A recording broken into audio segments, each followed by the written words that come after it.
What is up, NFC West football fans, and welcome into another edition of the NFC West Roundtable powered by BetUS. Week 9 is in the books. We turn the page tonight to Week 10 to preview all of the Week 10 matchups within the NFC West. So without further ado, let's bring in the fellas, Brandon, Mike, Jake, and Jesse.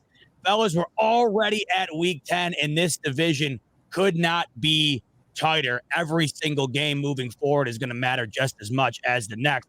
So a big weekend coming up here. We're going to start in the 1 p.m. window where the San Francisco 49ers are coming off the bye week, and they're taking on a Tampa Bay Bucs team that's coming off a devastating loss on Monday Night Football to the Kansas City Chiefs in overtime. Right now on BetUS, all of the Week 10 lines are up, and currently the San Francisco 49ers are a 5-point road favorite against the Tampa Bay Bucs in Week 10. If you want to get in on that game, any game we talk about tonight, or any game in Week 10, you can do so on BetUS using the promo code YouTube150.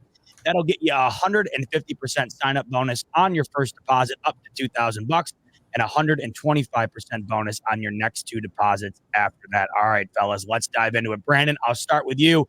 The Niners coming off the bye here, taking on a Bucs team that, despite not having Godwin and Evans, they still can be frisky. How do you see this one going down between the Bucs and the Niners? I think the Bucs defense is just too much of a failing aspect of what they're doing this year, and that you just can't rely on that. And I know that Baker was out there playing pretty well this past week without those two guys, but if you're going to beat the Niners as this Tampa Bay team at home or not on the road, then you better bring your two best guys on, a couple of really dynamic guys on the outside to go get that done. I think the Niners are going to be able to get after him in that way. With Juwan Jennings coming back, I think that's big for them to make sure their receiving core is on point, and they're starting to get some productivity out of Parasol. So I think the Niners get after it at 10 a.m., get downhill on them. We're able to work enough against that secondary to kind of do what they want to do. That's kind of the way it's worked against that Buccaneer team against them defensively, and that just ends up being too much. Baker's not going to be able to score at will against that Niner defense. You got the Niners taking this one? I got them taking 30-17.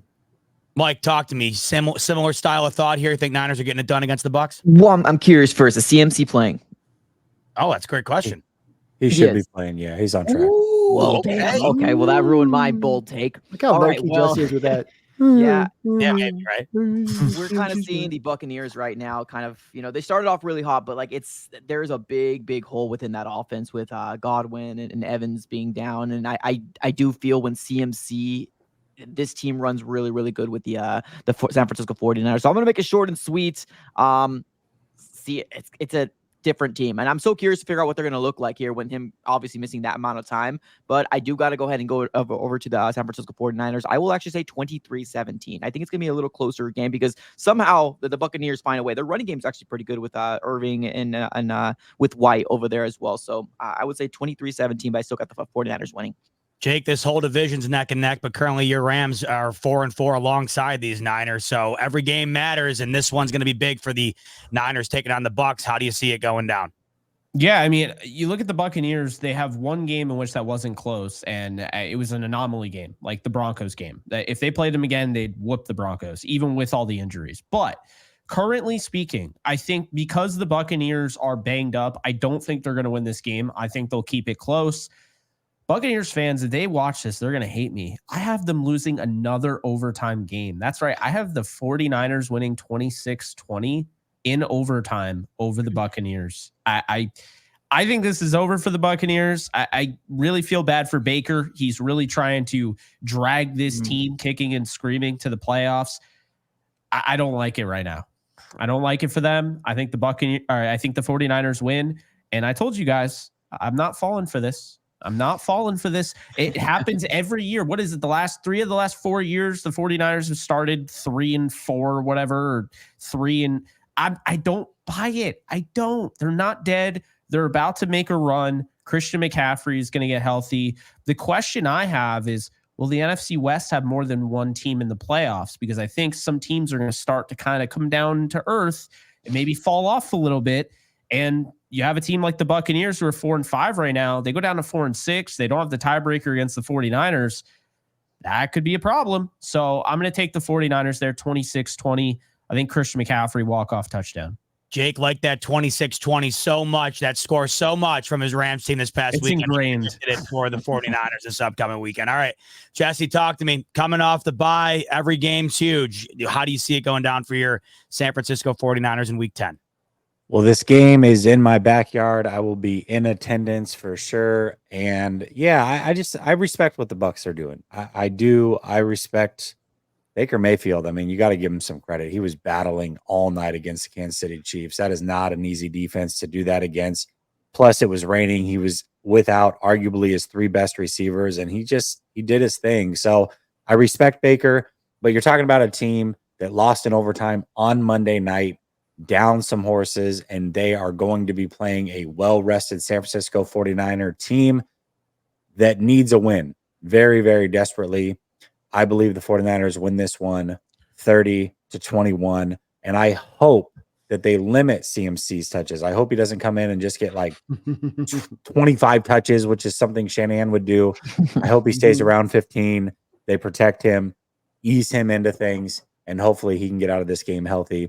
But ultimately, I think the 49ers will be a little bit too much. I will go 30-21 Niners. Let's go from the 1 p.m. window to the 4:25 p.m. window, where the Arizona Cardinals are hosting the New Jersey Jets, and the Cardinals are currently a 1-point favorite at home. The Cardinals coming off of a W over the Bears.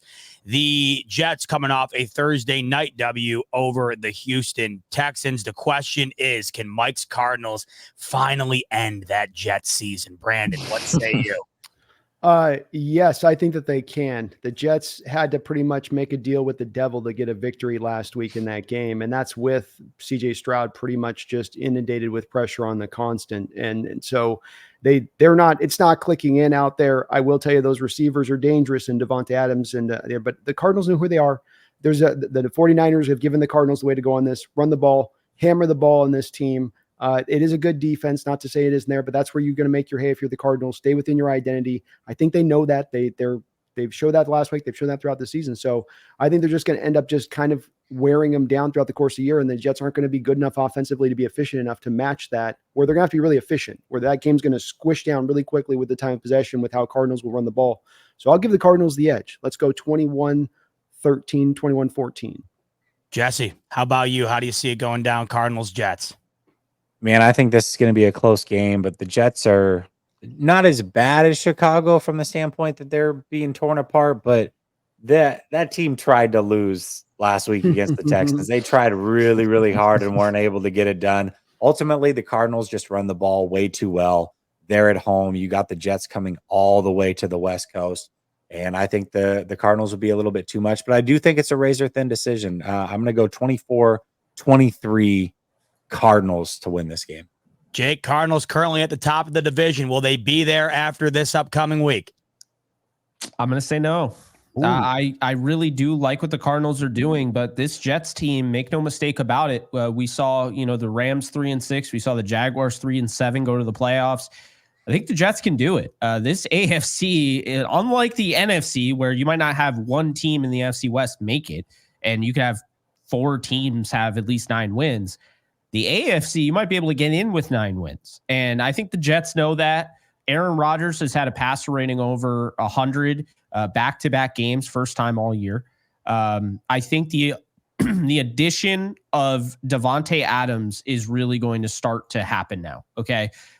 You get him acclimated. You can talk about how great he is, whatever. But I think now he's getting acclimated, and it's going to start to work out. Garrett Wilson, high confidence after that catch. Craziest catch I think I've ever seen.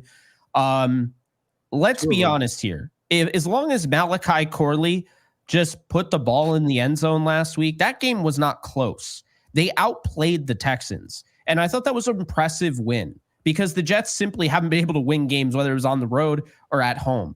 I think they go into Arizona here. I think they make the Arizona Cardinals a little uncomfortable. I think they get to Kyler Murray. And I think the Jets get enough stops here to win a ugly 20-17 ball game on the road, move to 4-6. Now you're starting to wonder, okay, can the Jets turn this thing around? We'll see, but desperate teams are scary, Mike. We've talked about this.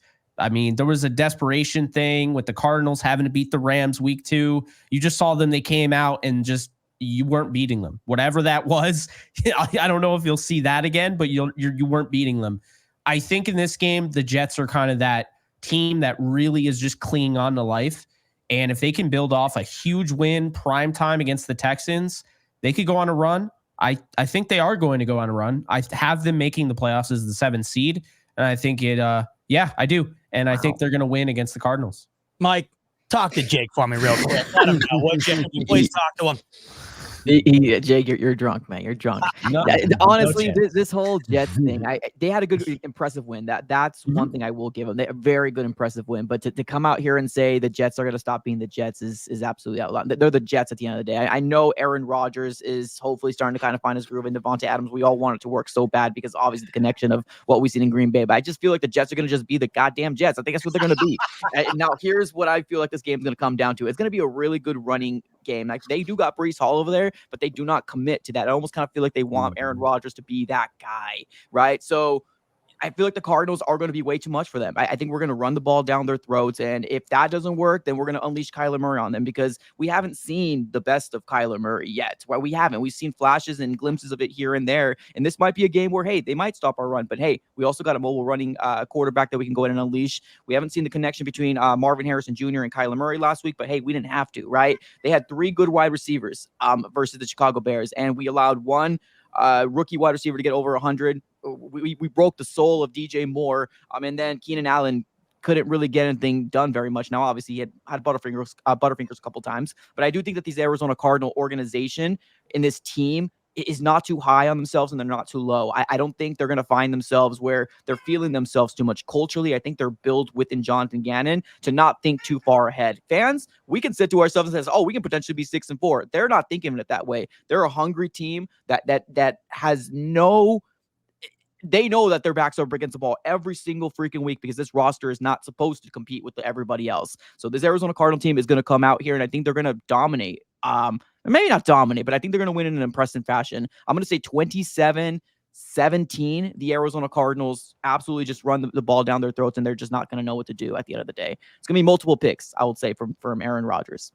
Z-Bop, Mike brought up a good point there on that. Sorry to interrupt you, Z-Bop, but great point on that. What did we just face with Chicago this last week watching that game film? I'm sure you guys agree on this, is that a team that's not committed to really running the ball, even if they can run it well. Yeah. And I think that's going to be that pull back there and wanting to put it on his shoulders and try to force it a little bit on that. Hey, let me audible to this. Let me audible that. And that's kind of, you go against this Cardinal team, that's a kryptonite for a loss real quick if you start getting in that mode. And the teams that have beat them have been the teams that have stayed committed to running the ball. Man, fellas, I'm going to be a big NFC West fan this week. We got the Cardinals against the Jets, and we head to Monday Night Football. Can the Rams squish the fish on Monday Night Football? The Dolphins heading to LA to take on the Rams. The Rams in the midst of a 3-game win streak right now. The Dolphins have a 3% chance to make the playoffs, so their season will inevitably end on Monday night should Jake's Rams get it done. The question is, will they at home? Brandon, I'll start with you. Do the Rams get it done against the Dolphins on Monday night? I do think so, because this offensive line is getting healthy, and it's to the plan and blueprint of where they want to go this year, which is let's lean on this running game. Let's not make it all about Stafford making this role. And I think that they're starting, once that line gets healthier and healthier, the more dynamic that run game is going to be. And that in this Dolphins team, you've got guys like Calais Campbell at 62 years old out there, taking significant amount of snaps. I think you can wear them down a little bit. Jordan Brooks is a guy that McVay is going to have to get after in coverage. McVay exploited Jordan Brooks through the years as a former first-round pick, as a player with his flood zone concepts, as much as any player I've ever seen get exploited by an offensive-minded coach. He would just trick him every single time to take the candy on the front side, and the backside guy would come walking through. He's going to do it all day in this game again. I've got him winning by 10 points in this game, 30-20. I think that Miami offense will be better, but I still think that they're just too, even with Tua there, it's still just too much gadgety to me to get going against that front that the Rams are bringing, especially with their stunts and whatnot. Jesse, your thoughts on the Monday night matchup? Yeah, the Rams are a 1.5 point favorite at home. That's crazy. They're going to win by double digits. Yeah. I think that they're going to win this game going away. Miami going from east to west, really nothing. Their season's done. They know their season's done. And the Rams are fighting for everything. They're a team that needs to win this game.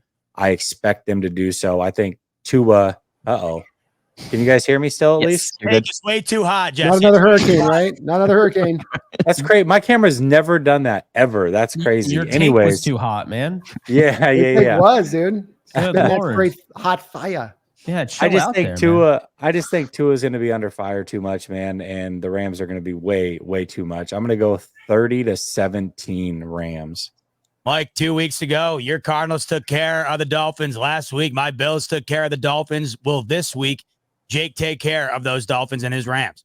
I like the squish the fish. That's a great. I love that. That's amazing. As much as I would love to pick the Miami Dolphins, I just feel like there's just too much clunkiness that goes along with that team just in general. And you know how I always like to go against the Rams because just the race is so freaking tight right now that one win can skyrocket you to the top. So I would love to pick the Miami Dolphins. I just don't think the Dolphins have it very much. I don't think they got the heart. I don't think they got the soul to get themselves out of this hole. And I kind of love seeing TD Finns talk panic every single week in and week out. So It's definitely just TV. it's like it's amazing. It's freaking amazing. But anyways, I got the Rams winning this game in an impressive fashion. That's why I would say 35 to like 17, and then we got depression mode for TD Finns talk. And when T-Bass sent that 161 yards last week, TD had his soul just completely evaporate from his body. Jake, will it happen again Monday? Will poor TD be on the live stream suffering once again? He will, but I think this game is going to be close. I actually think it's going to be very close. The Dolphins are the record does not indicate what the Dolphins are. Tua makes them a completely different team. This is a tough game. Jalen Ramsey Bowl, right? He's coming back. I definitely expect him to come close to getting a pick. I know Ernest Jones, if he had the cornerback hands or the wide receiver hands, would have had that. A little scary there. But I want to point out something, guys, because I actually charted the Miami Dolphins pass blocking, okay? And in their pass protection, they have not given up a double-digit pressure game since week 2 against the Bills. They've done a really nice job on the offensive line, despite the fact they haven't really had much at quarterback when Tua was out. So I actually do wonder if the Rams are going to get – is this Dolphins offensive line legit, or are the Rams just going to run roughshod at this offensive line? I think the Rams are going to get pressure on Tua Tagovailoa. I think they're going to force him into some interceptions, kind of similar to how I felt, they would do to Geno. I just think that, obviously pressure is the worst recipe. If you're trying to throw touchdowns or if you're trying to even connect on, your passes. And I just think that the Rams in this game, they're going to run the ball. They're going to take advantage of having Puka Nacua back. They'll probably have Jordan Whittington back at this point. No boom. We'll see if Avila and Jonah Jackson play, but the Rams are just riding high right now, and they're going back to SoFi Stadium to do this thing. So I just don't see them losing until, maybe the Eagles game. I think they're going to win this game. I'm going to say they win, and it'll be close, but I think they're going to do enough to win. I'm going to say they win 30-23. That's my final score.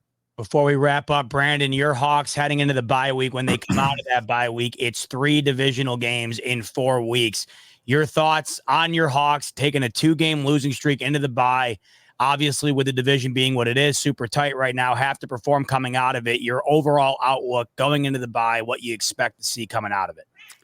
Well, you've got still a lot of opportunity here because this division is tied. Nobody has really run away with it. So there is still chance here. I think it's accurate to say the other 3 teams in this division have a much better chance. The Vegas odds are very true with how they stand. With that said, there's 2 big important things we get back in the ranks after the bye. There are just no small additions. One is DK Metcalf, that I don't have to sell you guys on the fact that that's a big-time addition coming back. The other is Abraham Lucas, who was playing like an impact right tackle when he kind of went down to this knee injury about 2 years ago, approximately. If he's able to come back to where he was before that injury, and you take what is a league worst position, and literally, I'm saying literally, not kind of, like league worst right tackle position, and turn it into an impactful position, if Connor Williams get better footing, if DK's impact comes back, you can make a run of it. You have no room for error. I think we had Jesse on an earlier show during this week talk about the wins that you have to have, 5-6 wins to get down the stretch between these teams. Just 7 wins for us. So there is no room for error to get it done, but you are getting them back. You hope maybe some of both of these schemes get better as the year goes along. So they start out rough because you're going from the simplified to the complicated on both sides of the ball. You're hoping maybe, okay, that's rough early season. Maybe the gap gets better as the year goes along by the time you get to the end of the season. There you have it, folks. The Week 10 predictions are locked in. We can't wait to see how it all goes down. We can't wait to be back with you to talk about how it all goes down next week. In order to be able to be notified about that episode and all upcoming episodes, do us a favor on the way out the door, hit the like button and hit the subscribe button. Also on your way out, take advantage of that 150% sign-up bonus we have going on for you at BetUS. All the Week 10 lines are up. Use the promo code YouTube150. That'll get you a 150% sign-up bonus up to $2,000 on your first deposit and a 125% bonus on your next two. After that, over on BetUS. For Brandon, Mike, Jake, and Jesse, I'm your host, Z-Bot. Thanks so much for tuning into the NFC West Roundtable, and we'll see you on the next one. Go Cards.